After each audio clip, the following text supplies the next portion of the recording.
Oke, hai. Berjumpa lagi kita di dalam channel ini. Oke, pada hari ini apa yang admin ingin kongsikan kepada Anda semua berkaitan dengan isu-isu terkini yang tergempar dan panas pada hari ini, di mana seperti mana yang telah kita tahu, Ahmad Zahid Hamidi telah pun dibebaskan daripada 47 kes bahwa yang didakwa ke atasnya tidak dikira dan dihanguskan.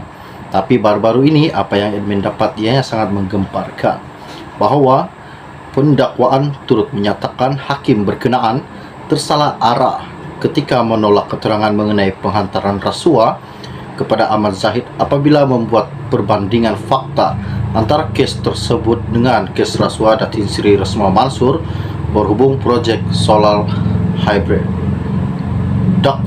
Pendakwaan hakim tersebut tersalah arah dalam menilai kredibiliti saksi-saksi pendakwaan apabila gagal mengambil kira bahawa mereka tiada motif jahat atau terselindung ketika memberikan keterangan mengenai pemberian atau penghantaran wang kepada Timbalan Perdana Menteri Zahid Hamidi. Oke, baiklah, sebelum admin meneruskan info yang terhangat pada hari ini, admin minta bantu admin tolong tekan butang subscribe dan juga pada butang lonceng supaya Anda sentiasa mengikuti perkembangan terkini yang akan admin kongsikan di dalam channel ini buat Anda semua. Terima kasih. Apa yang admin ingin kongsikan kepada Anda sebentar tadi hari ini ialah berkaitan dengan isu terkini yang panas, di mana hakim terkhilaf bebaskan Ahmad Zahid Hamidi, Timbalan Perdana Menteri Kerajaan Perpaduan Datuk Seri Anwar Ibrahim.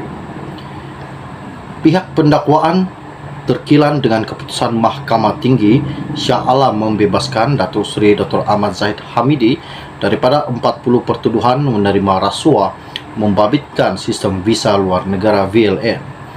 Dalam petisi rayuan difailkan semalam, pendakwaan raya selaku perayu mengemukakan 14 alasan tertumpu kepada dapatan fakta dan undang-undang yang dibuat oleh Hakim Datuk Muhammad Yazid Mustafa terhadap persoalan sama ada berlakunya pemberian dan penerimaan wang secara rasuah dalam kes tersebut.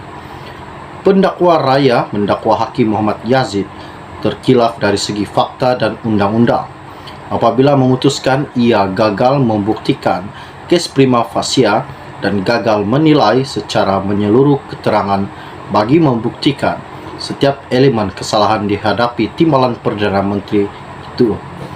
Hakim itu telah terkhilaf apabila menolak pembuktian elemen menerima suapan secara rasuah dan elemen mendapatkan benda berharga tanpa balasan kepada Ultra Kirana Sdn Berhad UKSB, sedangkan terdapat keterangan lisan dan dokumen yang cukup serta kukuh untuk membuktikannya, kata pendakwa raya bagi mengetepikan keputusan mahkamah yang telah dibuat pada 23 September lalu.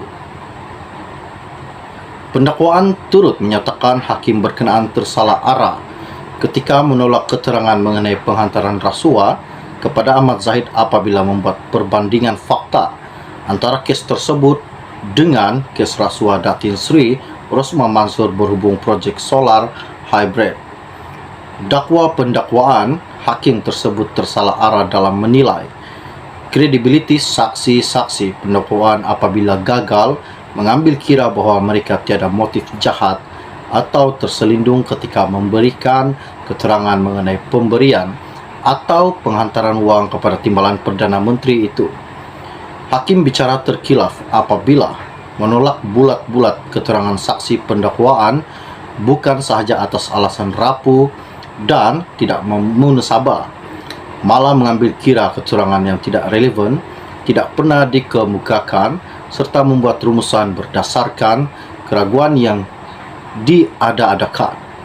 Hakim itu telah tersalah arah apabila gagal mengambil kira keterangan saksi pendakwaan bahawa semua legel yang dikemukakan sebagai keterangan dokumen adalah satu dokumen semasa dan menolaknya secara total walaupun ada keterangan mencukupi untuk membuktikan sebaliknya.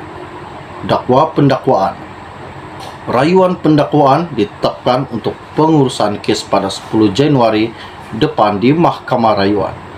Pada 23 September lalu, Hakim Muhammad Yazid membebaskan Ahmad Zahid yang juga Presiden UMNO selepas mendapati pendakwaan gagal membuktikan kes prima facie terhadap beliau.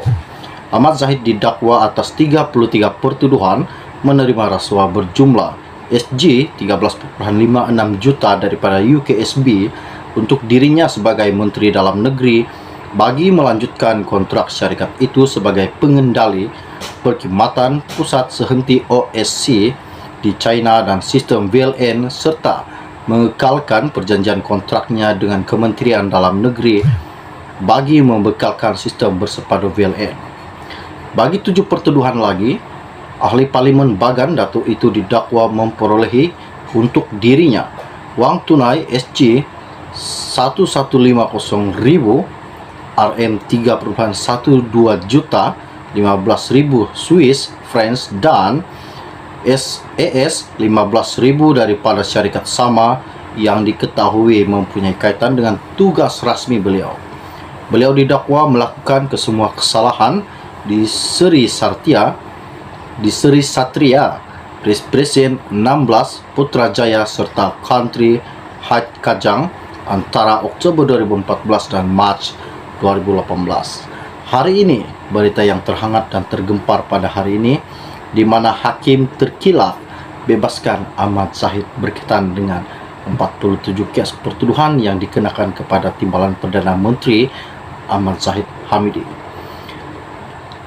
Setakat itu saja info ringkas yang ingin kongsikan kepada anda pada hari ini berkaitan dengan isu-isu terkini, isu-isu rasuah, penyelewengan yang dilakukan oleh Ahmad Zahid Hamidi. Oke, baiklah. Info ringkas yang admin telah kongsikan kepada anda pada hari ini sampai di sini saja yang admin ingin kongsikan kepada anda, dan kita jumpa lagi. Bagi yang baru saja melihat channel ini, jangan lupa bantu admin tolong tekan butang subscribe dan juga pada butang lonceng supaya anda sentiasa mengikuti perkembangan terkini yang akan admin kongsikan di dalam channel ini buat anda semua. Bagi yang telah lama mengikuti channel ini, admin ingin ucapkan ribuan terima kasih kepada anda kerana telah memberi admin satu sokongan yang amat bermakna dan besar bagi diri admin untuk meneruskan untuk melakukan konten ini. Jadi sampai di situ saja info ringkas dari admin untuk hari ini untuk anda semua. Salam jumpa dan salam kenal. Bye bye.